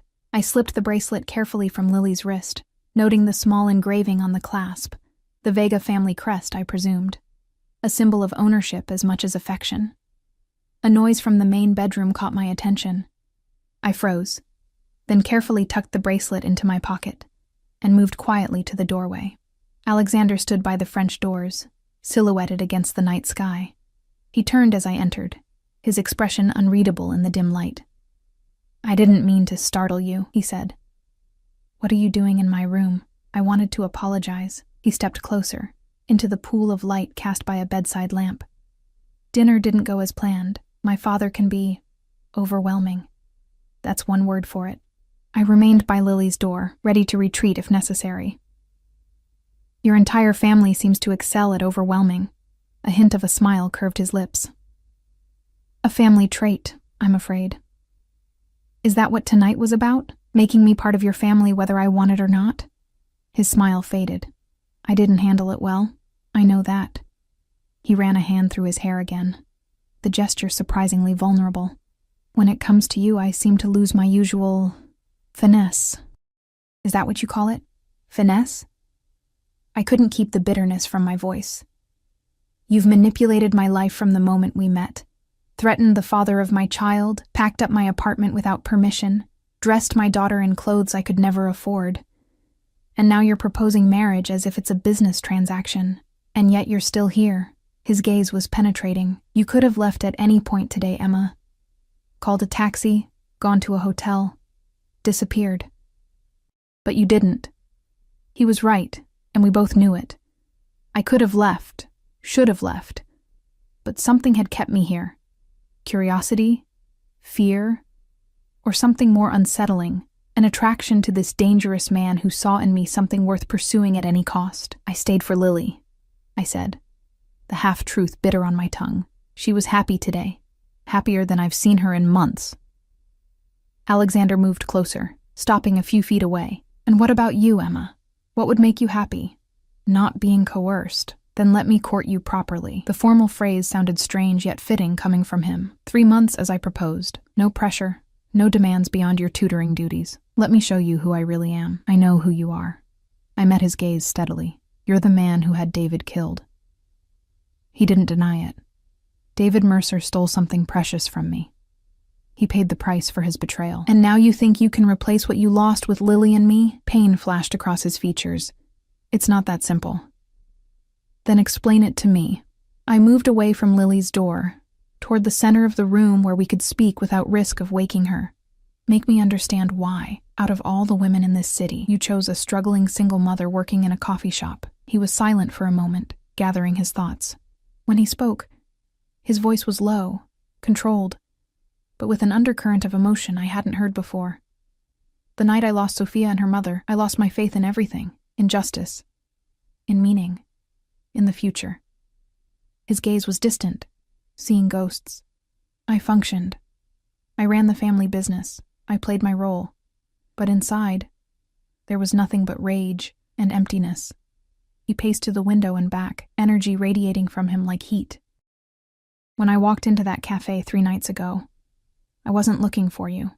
I was meeting someone about a business matter. But then I saw you, exhausted, defiant, beautiful, despite everything life had thrown at you. His eyes locked with mine, and for the first time in a year, I felt something break through the numbness. Attraction? I suggested skeptically. Recognition. He stepped closer. I recognized something in you, Emma. A strength that matched my own, a determination to protect what's yours, no matter the cost. Another step, bringing him within arm's reach. When I learned who you were, that David had abandoned you pregnant and alone, it felt like the universe was offering a chance to balance the scales, to right a wrong. By what? Taking us as compensation? By protecting you the way I failed to protect them. Intensity blazed in his gray eyes. By giving your daughter the future that was stolen from Sophia. By making something good come from tragedy. The raw honesty in his voice was more persuasive than any smooth seduction could have been. It painted a picture of a man driven not just by grief, but by a desperate need for redemption. And if I say no? I asked softly. If I take Lily and walk away? His expression darkened. Don't. Just that. One word, laden with equal parts threat and plea. I reached into my pocket and pulled out the gold bracelet. You can't buy us, Alexander. Not with jewelry, not with clothes, not with promises of security. He looked at the bracelet in my palm, then back at my face. That belonged to my grandmother. It's been passed down through generations of Vegas women. His voice was carefully controlled. It wasn't meant as a bribe. What was it meant as? A welcome, an initiation. He hesitated, then added softly, a beginning. I closed my fingers around the bracelet. I can't accept it. Not now. Not until I know. Know what? If I can trust you. The admission cost me, but it was true. If whatever this is between us is real, or just your grief looking for an outlet. For a long moment he was silent, studying me with those intense gray eyes. Then to my surprise he nodded, fair enough. He took a step back, creating space between us. 3 months, Emma. No pressure, no demands beyond your teaching duties. Get to know me. The real me. Not just what you've heard or assumed. His lips curved in a slight smile. If after that you still want to leave, I'll let you go. Both of us, I clarified. Me and Lily. Pain flashed across his features, but he nodded again. Both of you. He moved toward the door, then paused. But I think you'll stay. Why? His smile was confident, bordering on arrogant, because underneath all that caution and fear, you feel it too. This connection between us. He opened the door. Good night, Emma. After he left, I sank onto the edge of the bed, the gold bracelet heavy in my palm. He was right about one thing. There was a connection between us, something electric and dangerous and completely unexpected. The question was whether I dared explore it, knowing what he was capable of, knowing that the path he offered, however tempting, might well be a gilded cage from which there would be no escape. I placed the bracelet on the nightstand and went to check on Lily one more time. In sleep, she looked so innocent, so vulnerable. I'd do anything to protect her, even if that meant protecting her from the very man who offered us safety. 3 months, he'd said. 3 months to decide our future. As I prepared for bed, I wondered if I'd already made my choice the moment I'd agreed to come to this house. If the trap had already sprung closed around us, gold-plated and velvet-lined though it might be. Morning arrived with golden light streaming through windows I'd forgotten to close. For a moment, disoriented by the unfamiliar luxury surrounding me, I didn't remember where I was. Then reality crashed back. The Vegas, Alexander's proposal, the bargain I'd struck. 3 months. I slipped from bed and checked on Lily, who still slept peacefully, Bruno clutched to her chest. The gold bracelet remained where I'd left it on the nightstand, catching the morning light. After showering in the palatial bathroom, I examined the closet filled with clothes in my size. Choosing the most modest option, dark slacks and a simple blouse, I dressed quickly, feeling like an imposter in someone else's life. A soft knock at the door announced Mrs. Diaz, bearing a breakfast tray. "Good morning, Ms. Banks." Her smile was warm, genuine. "Mr. Vega thought you might prefer breakfast in your room this morning." The tray held croissants, fresh fruit, yogurt, and coffee that smelled heavenly. "Thank you." Is Mr. Vega downstairs?" "He left early for a business meeting in the city. Ms. Alexandra is with the children in the breakfast room if you'd like to join them once Miss Lily is awake." After she left, I sipped the coffee, perfectly prepared with just the right amount of cream, and contemplated my situation in the clear light of day. I was in the home of a man who had, by his own admission, ordered the death of my daughter's father, a man who had manipulated me, threatened me, and then proposed marriage in the span of 3 days, a man whose family operated outside the law, wielding power through fear and violence. And yet, there was more to Alexander Vega than the cold-blooded Mafia boss. I'd seen glimpses of vulnerability, of genuine pain. His grief for Sophia and her mother was real. His affection for his niece and nephew seemed sincere, and when he looked at me, there was something beyond desire in his eyes. A hunger for connection, for redemption, that matched an emptiness in my own soul I'd tried to ignore. Lily stirred, her small voice calling, "Mama." I moved to her room, smiling as she rubbed sleep from her eyes. "Good morning, baby. Where's Bruno?" She looked around frantically until she located the teddy bear that had fallen to the floor. "Right here." I handed him to her. "Are you hungry?" Mrs. Diaz brought breakfast. As she ate, chattering about the games she wanted to play with Isabella today, I made a decision. I would stay. For now. Not just for the financial security, but to understand what Alexander Vega truly wanted from us, whether redemption was possible for a man like him, whether the connection between us was real or merely a product of grief and desperation on both sides, and if, at the end of 3 months, I still felt unsafe, if Alexander proved to be the monster his reputation suggested, I would take Lily and disappear. The money he'd already given me would be enough to start over somewhere far away. The days settled into a routine of surprising normalcy. Each morning, I taught Marco and Isabella in the bright classroom, with Lily often joining us, absorbing whatever lessons were age-appropriate for her. The children were eager students, and I found myself enjoying the teaching that had once been my dream.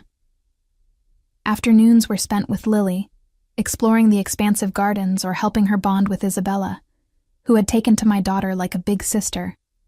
Alexandra often joined us, her initial reserve gradually warming into something like friendship. Alexander was frequently absent, his business taking him into the city or sometimes abroad for days at a time. When he was present, he kept his distance as promised, polite, attentive, but never pushing for more than I was willing to give. Our interactions were limited to family dinners or brief conversations about the children's progress. Yet, I felt his eyes on me constantly, tracking my movements, gauging my reactions, and despite my best intentions, I found myself looking for him too, noting when he entered a room, cataloging the rare smiles that transformed his severe features, observing the gentle way he listened to the children's stories. "He's different with you here," Alexandra remarked one afternoon as we watched the children play in the garden. "Calmer. More like his old self." I glanced at her. "What was he like, before the accident?" She considered the question, controlled, disciplined. But there was a lightness to him too, a capacity for joy that disappeared after we lost Sophia. Her gray eyes, so like her brother's, met mine until you came. "I'm not her," I said quietly. "I can't replace what he lost. No one's asking you to." She touched my arm gently, "But perhaps you can help him find something new." Weeks passed in this strange limbo. I remained in the guest suite with Lily, though Alexander had offered us a separate apartment on the grounds. I kept the gold bracelet in my nightstand drawer, unable to either accept or return it. And I waited for the mask to slip, for Alexander to reveal the ruthless Mafia boss beneath the courteous exterior. Instead, I glimpsed more of the man beneath both masks. The brother who teased Alexandra mercilessly about her workaholic tendencies. The uncle who spent hours helping Marco build increasingly complex model rockets. The son who visited his aging father daily, despite their frequent disagreements. And occasionally, when he thought no one was watching, I caught sight of the wounded man still grieving for a child who would never grow up. 1 month into our arrangement, I was reading in the library late one night after putting Lily to bed when Alexander found me. "May I join you?" he asked from the doorway. I nodded, marking my place in the book, a first edition of Jane Eyre I'd discovered among the library's treasures. He poured 2 glasses of brandy from a crystal decanter, offering one to me before settling into the leather chair opposite mine. His suit jacket was discarded, tie loosened. The sleeves of his white shirt rolled to reveal strong forearms. He looked more approachable this way, less the untouchable crime boss, and more a man unwinding after a long day. "The children are thriving with you," he said after a comfortable silence. Marco actually asked about poetry today, voluntarily. I smiled despite myself. He has a good ear for rhythm. I think he'd enjoy writing his own verses if he could get past the idea that it's not scientific enough. Alexander's lips curved, always so serious, that one, like his father was. The casual reference to Alexandra's late husband surprised me. The Vegas rarely spoke of their dead. "What happened to him?" I asked cautiously. Alexander swirled his brandy, watching the amber liquid catch the light. "Car bombing. 10 years ago. A rival family's work." His eyes met mine, gauging my reaction. "This is the world we live in, Emma. I've never pretended otherwise. Is that why you keep such tight control? Such extensive security?" He nodded. "I won't lose anyone else to violence, not if I can prevent it." "By employing violence yourself, it wasn't a question. When necessary." He didn't apologize or justify it. "I protect what's mine." "Like David?" The name slipped out before I could stop it. Alexander's expression darkened. "David betrayed a trust. He was responsible for the deaths of 2 innocent people, a woman I loved and a child I considered my own." His voice remained calm, but I could hear the controlled fury beneath it. "Yes, I ordered his death. And I'd do it again." "Does it ever haunt you, the people you've killed?" He considered the question seriously. "The deserving ones? No. The innocent bystanders caught in the crossfire? Yes." He set down his glass. "I'm not a monster, Emma, whatever you may think. I have lines I won't cross, rules I follow. A code of honor among thieves? Something like that." His lips quirked in a half-smile. "Though I prefer to think of myself as a businessman with unconventional methods." I laughed despite myself. "Is that what we're calling it now?" His smile widened, genuine amusement lighting his features. "Would you prefer crime lord, mafia boss, godfather?" "I prefer the truth." The smile faded, replaced by something more intense. "The truth is, I'm a man who spent his life building and protecting an empire. An empire that means nothing if there's no one to share it with." He leaned forward. "The truth is, I never expected to find someone like you, Emma. Someone who sees me, truly sees me, and doesn't look away." Heat crept up my neck. "I see a complicated man with blood on his hands." "Yes," he agreed softly. "And yet you're still here." The observation hung between us, challenging me to examine my own motivations. Why was I still here? The money? Yes, the security for Lily. But there was more. A fascination with this man that had deepened over the weeks into something dangerously close to attraction. I stood abruptly. "I should check on Lily." Alexander rose as well, his height and presence filling the space between us. "Of course." He took my hand before I could retreat, raising it to his lips in a gesture both old-fashioned and intimate. "Good night, Emma." His lips brushed my knuckles, sending electricity arcing up my arm. Our eyes met over our joined hands, and for a moment, the air between us seemed charged with unspoken possibilities. Then I pulled away. "Good night, Alexander." As I hurried back to our suite, I could still feel the warmth of his mouth against my skin. The following weekend, Alexander announced a family outing, a picnic at a private lake owned by the Vegas, a short drive from the main house. The children were ecstatic, and even Alexandra seemed pleased by the prospect of a day away from work. The day dawned clear and warm for early autumn. We drove in 2 cars, Alexandra with the children in one, Alexander and I in another. It was the first time we'd been truly alone together since that night in the library. He drove himself, dismissing the usual bodyguards except for 2 who followed discreetly in a separate vehicle. Behind the wheel of the sleek sports car, he looked relaxed, one hand guiding the steering wheel with casual confidence, the other resting on the console between us. "I thought this might be good for Lily," he said as we wound through the countryside, "to see more of the world beyond the estate." I glanced at him, surprised by his consideration. "Thank you." "She's been asking about the playground at her old preschool. We could enroll her at Westview Academy with Marco and Isabella," he suggested. "They have an excellent program for her age group." The casual way he included Lily in future plans both warmed and alarmed me. "Let's see how these 3 months go first."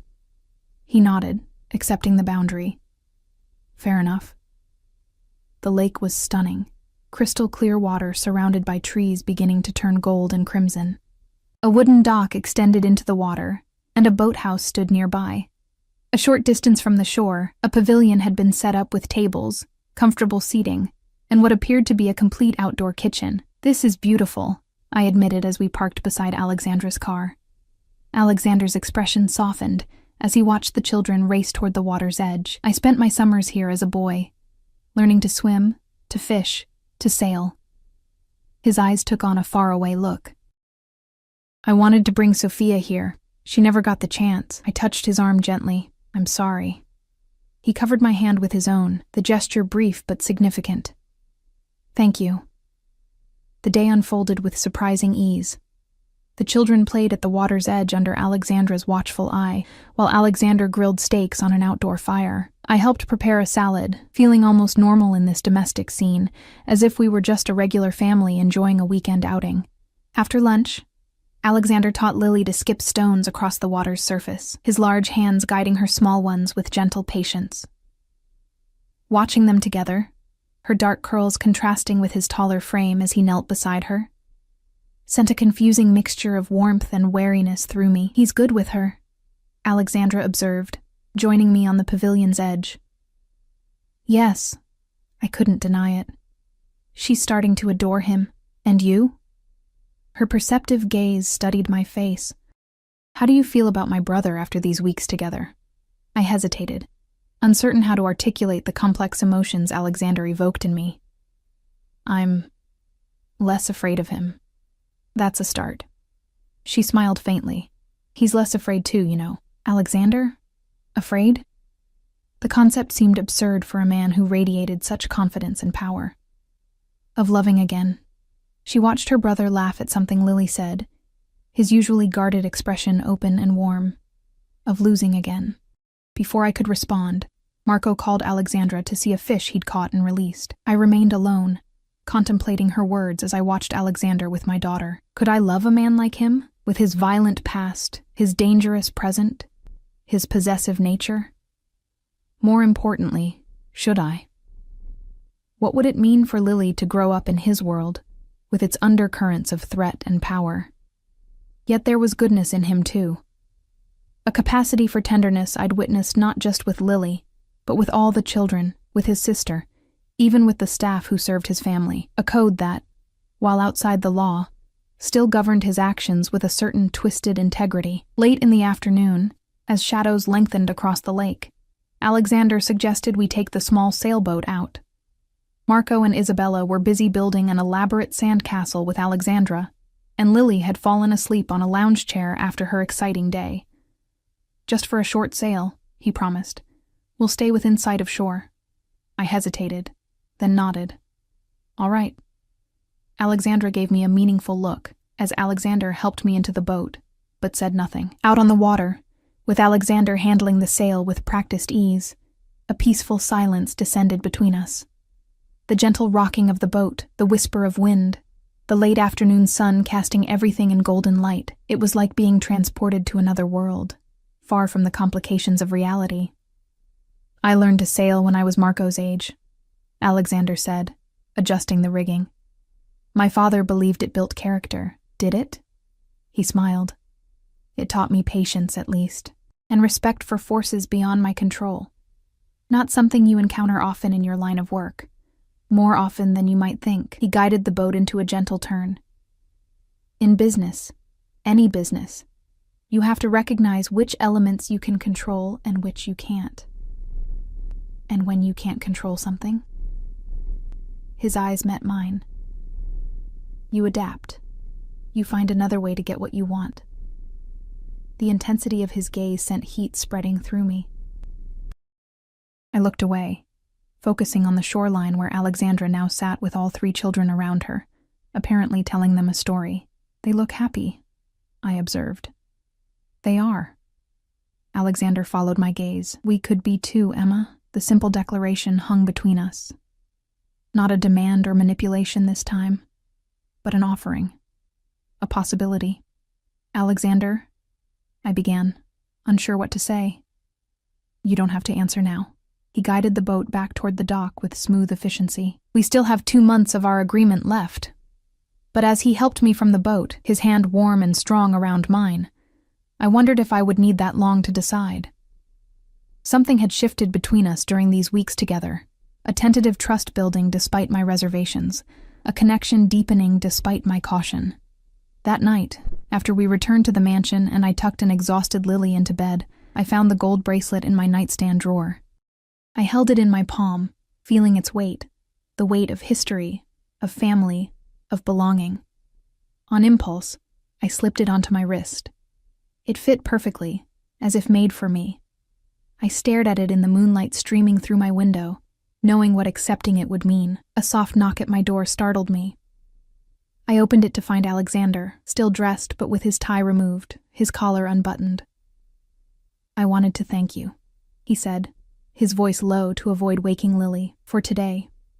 For giving us, a chance. Then his gaze dropped to my wrist, where the gold bracelet gleamed. Something flared in his eyes, hope, triumph, desire. Emma. Just my name, but filled with meaning. I should have removed the bracelet, explained that I was just trying it on, that I hadn't made any decisions yet. Instead, I stepped back from the doorway. An invitation. Alexander entered slowly, closing the door behind him with a soft click. For a moment, we stood facing each other in the dimly lit room, the air between us charged with anticipation and uncertainty. I haven't decided yet, I said softly. About staying. About us. I know. He reached out, his fingers tracing the bracelet on my wrist, then continuing up my arm in a touch so light it made me shiver. But you're considering it. Yes, I admitted. His hand moved to cup my face, thumb brushing my cheekbone in a gentle caress. May I kiss you, Emma? The question, so formal, so respectful, undid me. In this moment, he wasn't the Mafia boss who had threatened and manipulated me. He was just a man, asking permission, giving me choice. I nodded, unable to form words past the tightness in my throat. He leaned down slowly, giving me every opportunity to pull away. His lips met mine with unexpected gentleness, a question, not a demand. I responded hesitantly at first, then with growing certainty, my hands rising to rest on his chest, feeling his heart race beneath my palms. The kiss deepened, Alexander's control slipping as I pressed closer.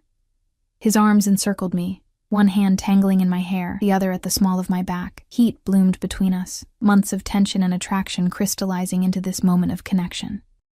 When we finally broke apart, both breathing heavily, I saw raw vulnerability in his eyes, something I'd never expected from this powerful, controlled man. Stay, he whispered against my lips, not just for the 3 months. Stay with me, Emma. Be mine. Reality crashed back, cooling the heat of the moment. It's not that simple. It can be. His forehead rested against mine. Let me protect you. Let me love you. I don't know if I can love what you are, I admitted, the painful truth forcing its way out. What you do. Pain flickered across his features, but he didn't pull away. Then love who I am with you, with Lily, with the children. And if those are just 2 sides of the same man, then love me despite my flaws. His voice roughened with emotion. God knows I'm learning to accept yours. I drew back, surprised. My flaws?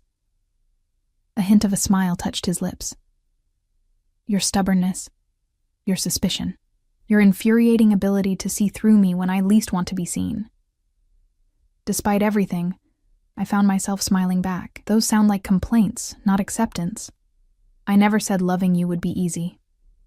His hand cupped my cheek again, just worth it. The sincerity in his voice, in his eyes, broke through the last of my defenses. This dangerous, complicated man had somehow found his way past my carefully constructed walls, and God help me, I wanted to let him stay there. I need time, I whispered. You have it. He kissed me again, briefly, but with intensity, however long it takes. As he turned to leave, I caught his hand.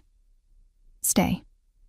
The word was out before I could reconsider. Just to sleep. Lily is here, and I'm not ready for... I know. He interlaced our fingers. Just sleep. That night, lying in Alexander's arms, feeling his heartbeat steady beneath my cheek, I allowed myself to imagine a future with this man. A future where his protection extended to us, rather than imprisoned us. Where Lily grew up surrounded by family, by love, by security I could never provide alone. A future where I accepted both sides of Alexander Vega, the ruthless protector and the tender lover, and found a way to reconcile them in my heart. The remaining weeks of our 3-month agreement passed in a new state of cautious courtship. Alexander was patient, never pushing for more than I was ready to give. Our evenings often ended with him in my bed, holding me through the night, our physical relationship progressing gradually as trust built between us. Lily bloomed under the attention of the entire Vega family. She and Isabella became inseparable, and even Sirius Marco appointed himself her protector and teacher. Alexandra taught her Italian lullabies, and Vincenzo, once he realized I was genuinely considering becoming part of the family, shared stories of the old country, of family traditions that stretched back generations. 2 weeks before our agreed deadline, Alexander took me into the city for dinner, our first real date outside the mansion grounds. We dined in a private room at an exclusive restaurant, where the staff treated him with a mixture of respect and fear that reminded me sharply of who he was beyond the walls of our developing relationship. "Does it bother you?" he asked, noting my observation of the maitre d's deference. "How people respond to me. It reminds me of the reality of your world," I answered honestly. He nodded, accepting this. "A world I want to share with you, not the darkness, but the protection it provides, the opportunities it creates. For Lily? For both of you." He reached across the table, taking my hand. The gold bracelet gleamed on my wrist, now a permanent fixture. "I want to build something lasting, Emma. A legacy beyond power and fear. With me. Only with you." His gray eyes held mine with an intensity that still made my breath catch. "I've lived in shadows all my life. You bring light." After dinner, instead of returning directly to the mansion, Alexander directed his driver to a different part of the city, an upscale residential neighborhood of brownstones and tree-lined streets. "Where are we going?" I asked, as the car pulled up before an elegant townhouse. "I want to show you something." The townhouse was magnificent, 4 stories of classic architecture updated with modern amenities. Alexander guided me through rooms filled with tasteful furnishings, state-of-the-art technology discreetly integrated into historical charm. On the 3rd floor, he opened a door to reveal a bedroom decorated in soft pinks and purples, with a canopy bed sized for a small child, and bookshelves filled with children's titles. "For Lily," he explained, watching my face. Adjacent to it was a larger bedroom done in serene blues and creams, with a king-sized bed and windows overlooking a private garden. "And for us," he added softly, "if you choose to stay." I turned to him, understanding dawning. "This is what you meant by living arrangements. Not the mansion, but this?" He nodded. "A home of our own, close enough to the estate for security, for the children to play together, but separate, private. Our own life," I murmured, running my hand along the bedroom's doorframe. "Yes." He stepped closer, his expression earnest. "I know my world frightens you, Emma. I know you worry about what it would mean for Lily to grow up in it. This would be our sanctuary, a place where we can just be a family, away from the business." Can those worlds truly be separated? Not entirely, he admitted. But I can keep the darkness away from our home, from our children. The casual inclusion of future children, our children, sent a flutter through me. I'd never considered having more children after Lily, had thought that dream died when David abandoned us. But with Alexander, the possibility suddenly seemed real, desirable even. It's beautiful, I said, turning to face him fully. All of it, but you're still unsure. He cupped my face in his hands. I understand. You have 1 more week to decide, as we agreed. But standing in that beautiful townhouse, imagining the life we could build there, I realized I'd already made my choice. Had been making it gradually over these months together.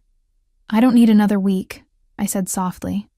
Alexander went very still, his eyes searching mine. Emma? I'll stay. The words felt right as I spoke them. Lily and I will stay with you. Joy transformed his face, making him look younger, lighter. You're certain? As certain as I can be. I placed my hands over his where they still cradled my face. I can't promise to love everything about your world, Alexander, but I do love who you are with me. With Lily, the man who teaches her to skip stones and reads her bedtime stories and looks at me like I'm the answer to a question you've been asking your whole life. You are, he whispered, drawing me closer. You've brought me back to life, Emma. You and Lily both. Promise me something, I said, holding his gaze. Promise me you'll always keep the darkness away from her, that she'll never have to see that side of you. I swear it. His voice was solemn, a vow more binding than any contract. On everything I hold sacred, I will protect her from that world. And us? This connection between us? Is it real, Alexander? Or is it still about replacing what you lost? Pain flickered in his eyes, but he answered truthfully. It began that way. I won't lie to you. But now? He shook his head. No. What I feel for you has nothing to do with the past. You're not a replacement, Emma. You're a revelation. He kissed me then, pouring all his passion and promise into the connection between us. I responded with equal fervor, finally allowing myself to embrace the future he offered. Complicated, dangerous, but filled with a love so fierce it could either destroy or redeem us both. 6 months later, I stood in the garden of the Vega estate, watching as Lily chased butterflies with Isabella. Marco sat nearby, reading a book, but glancing up occasionally to ensure the younger children didn't wander too far. We'd moved into the townhouse a month after my decision to stay, creating a home that balanced the luxury Alexander insisted upon with the warmth and simplicity I valued. I continued tutoring the children, finding fulfillment in the career I'd once abandoned. Alexander had kept his promise, keeping his business separate from our family life, never bringing the darker aspects of his world into our home. I knew they existed, knew that his power still stemmed from sources I could never fully condone. But I'd made my choice to love the man in his entirety, even the parts that remained in shadow. Penny, for your thoughts? Alexander's voice came from behind me, his arms circling my waist as he pulled me against his chest. Just watching the children, I said, leaning into his embrace. They grow so fast. His hand splayed possessively over my abdomen, where the faintest curve had just begun to show. Soon there will be 1 more to watch. The pregnancy had been unexpected, but welcomed with joy by both of us. A son, according to the latest ultrasound. A child who would bridge our worlds completely, born of the love that had grown between us against all odds. Have you thought more about names? He asked, his breath warm against my ear. I was thinking Antonio, I suggested. After your grandfather. I felt rather than saw his smile. Father would approve. And you? He turned me in his arms, his gray eyes, once so intimidating, now filled with a love that still took my breath away. I approve of anything that makes you happy, Mia Cara. You make me happy, I said simply. Despite everything, despite who you are and what you do. You make me happy, Alexander. And you've given me a second chance at life. He kissed me gently. At family. At love. Across the garden, Lily spotted us and came running, her dark curls bouncing, the gold bracelet, sized down to fit her small wrist, catching the sunlight. Papa! she called, the name she'd given Alexander after our small private wedding 3 months ago. Look what I found. Alexander lifted her into his arms with practiced ease, examining the flower she thrust toward him with exaggerated interest. The sight of them together, my daughter and the man who had become her father in every way that mattered, filled me with a complicated joy. Our beginning had been dark, fraught with manipulation and fear. David's death would always haunt the edges of our story, a reminder of the violence Alexander was capable of.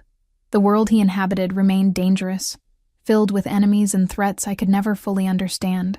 But here, in this moment, watching him with Lily, feeling our son move within me, surrounded by the family we'd built together, I found peace with my choice.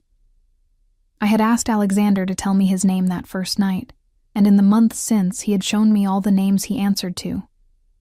Businessman, criminal, protector, lover, father. And I had chosen to love them all. As the sun began to set over the Vega estate, casting long shadows across the garden where our children played, I placed my hand over Alexander's, where it rested protectively on my growing belly. Whatever darkness had brought us together, we had forged something bright and real from it, a love powerful enough to redeem even the most complicated of beginnings. By dawn, the streets had once been silent with fear at the mention of the Vega name, but here, in the growing twilight of our private world, there was only the sound of children's laughter and the promise of a future built on second chances.